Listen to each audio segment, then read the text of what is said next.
So, Bezrat Hashem, we're going to be celebrating Yutet Kislev, the liberation of the Alter Rebbe, the first Lubavitcher Rebbe from jail, and basically the permission that was given on high for the Alter Rebbe, Rabbi Shneur Zalman of Liadi, to spread Torah HaChassidut, to spread the secrets of Chassidut.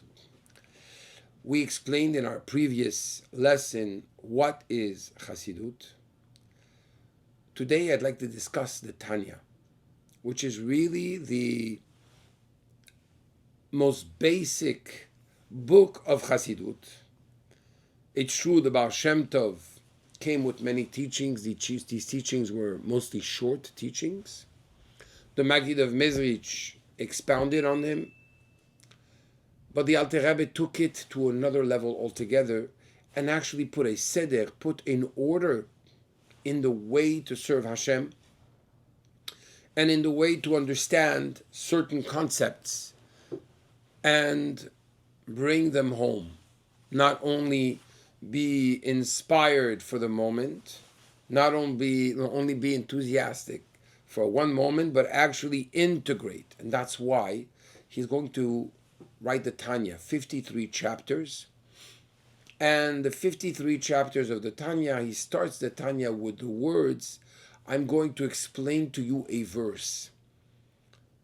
This whole Tanya is based on explaining the verse that says, Ki karov elecha adavar me'od, beficha uvilvavcha la'asoto. This, which is the Torah, is very close to you. Beficha, in your mouth, uvilvavcha, in your heart, your mind, la'asoto, to do it. Bederech arucha uktsara, in a way which is long and short. Now, what does that mean? Practically speaking, every single one of us has struggles. We all have struggles. We have struggles which are the inner struggles. That's the real struggles, because the reality we see the world with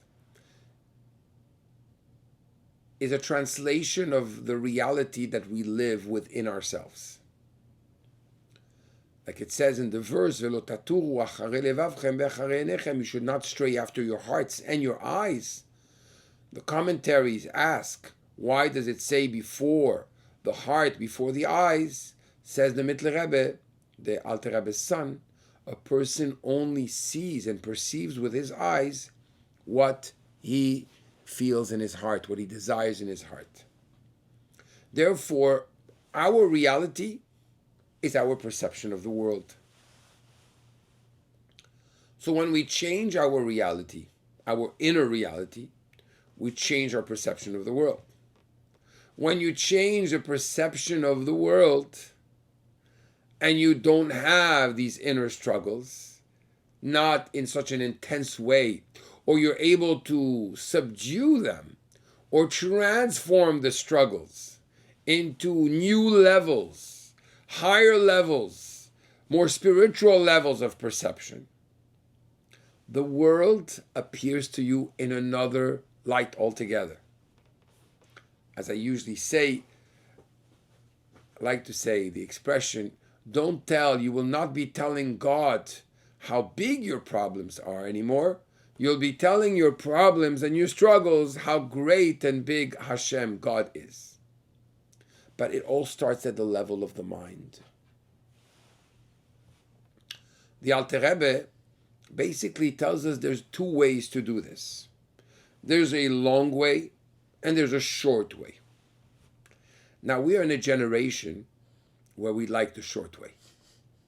We like short videos. We like to press on a button and have something within 20 minutes in our house.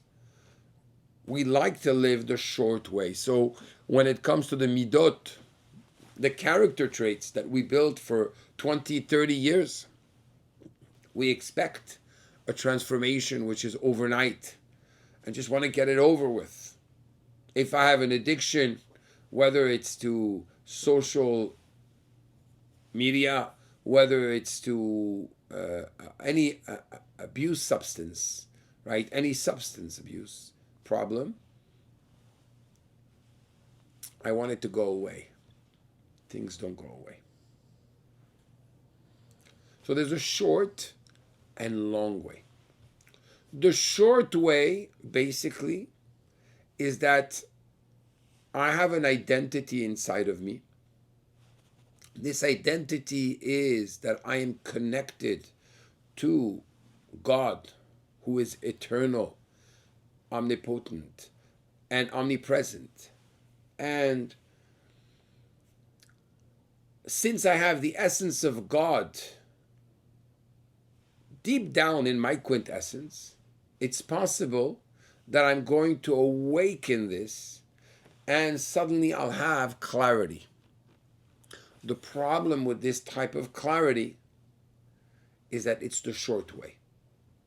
The same way you access this in a short moment, it lasts for a short moment. A person cannot live at that level of intensity all the time. And let's say he could, it's no proof that he is transformed.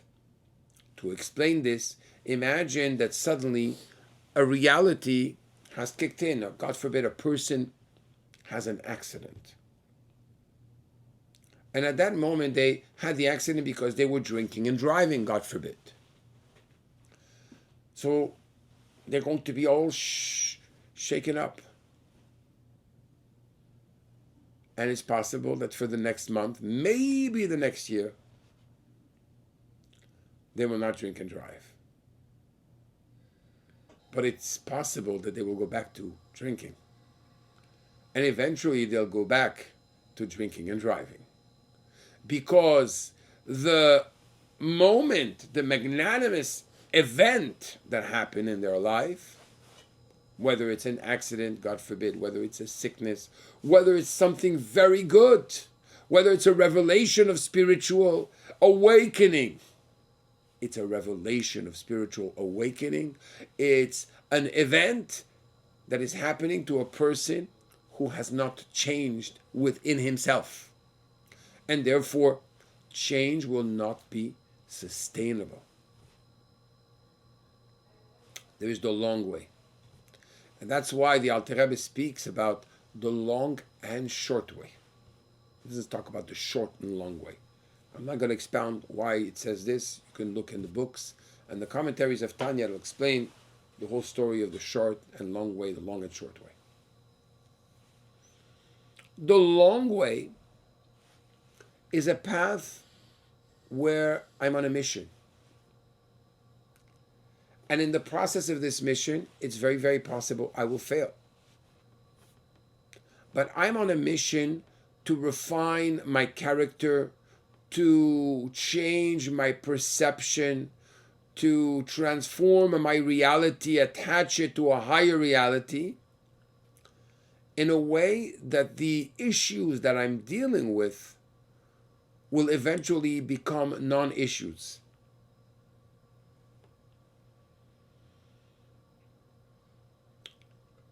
In health, there are different ways to deal with sickness. God forbid, a patient which has been diagnosed with a sickness, we can inject all types of medicines, and these medicines can be very, very, God forbid, detrimental to the immune system and cause other problems. There's another way to deal with the sickness. If I change my diet, for example, I reduce or I take out altogether the intake of sugar, the intake of carbs, I try to diminish it to healthy carbs, and I drink a lot of water,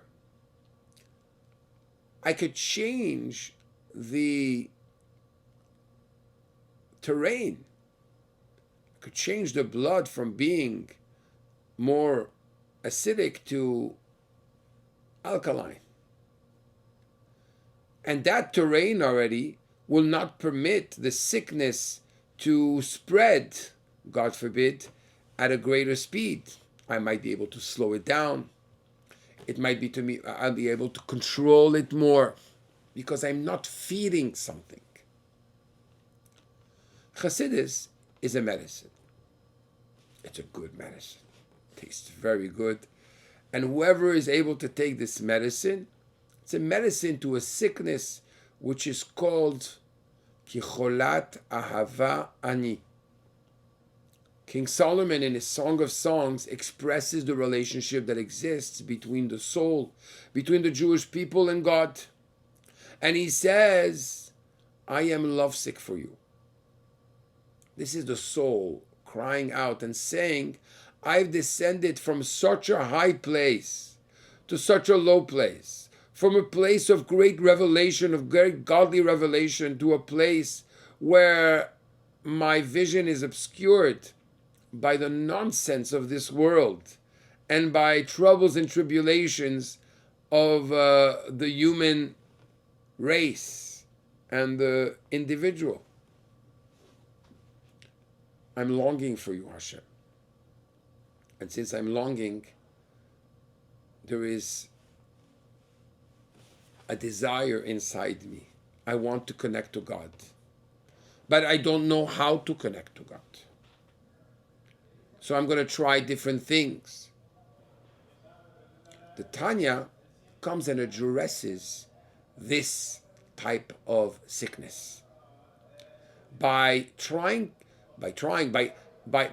helping us align the human psyche to the spiritual, godly psyche which is inside our soul. Once we start understanding the language, the Alter Rebbe really acts as a medium, as a mediator, as a shatchan, as a matchmaker, who is going to do shalom bayit. He's going to make peace between the body and the soul. In previous generation, the way to deal with the body and its different pulsions was to break it, scream at it, deprive it. Comes the Alter Rebbe and says, no, I want to show you the beauty that's inside your animalistic soul. What? Yes, you have a nature. That nature, realigned with God's will, is able to do things for the soul and propel the soul to levels that it cannot reach itself. So now we're already talking about another language. The Alter Rebbe is going to give us tools in Avodat Hashem, in the service of God, on how to be able to bring to this. I remember one day, I was invited by a very nice family to Philadelphia to speak. And somebody after the speech came to me and said, Rabbi, it's very interesting. Hasidus Chabad, on one hand, is very emotional. It's very emotional in what it demands in Avodat Hashem, in the service of the heart, prayer. It's very practical in what it demands, in what you should do to transform the world. But it is so deeply intellectual. These 2-3 worlds don't really connect together. But in the Tanya they do.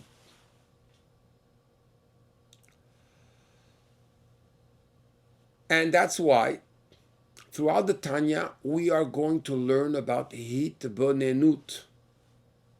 Hitbonenut, not to be mixed with hitbodedut, which is Hasidus Breslev, which is isolation. Hitbonenut is meditation.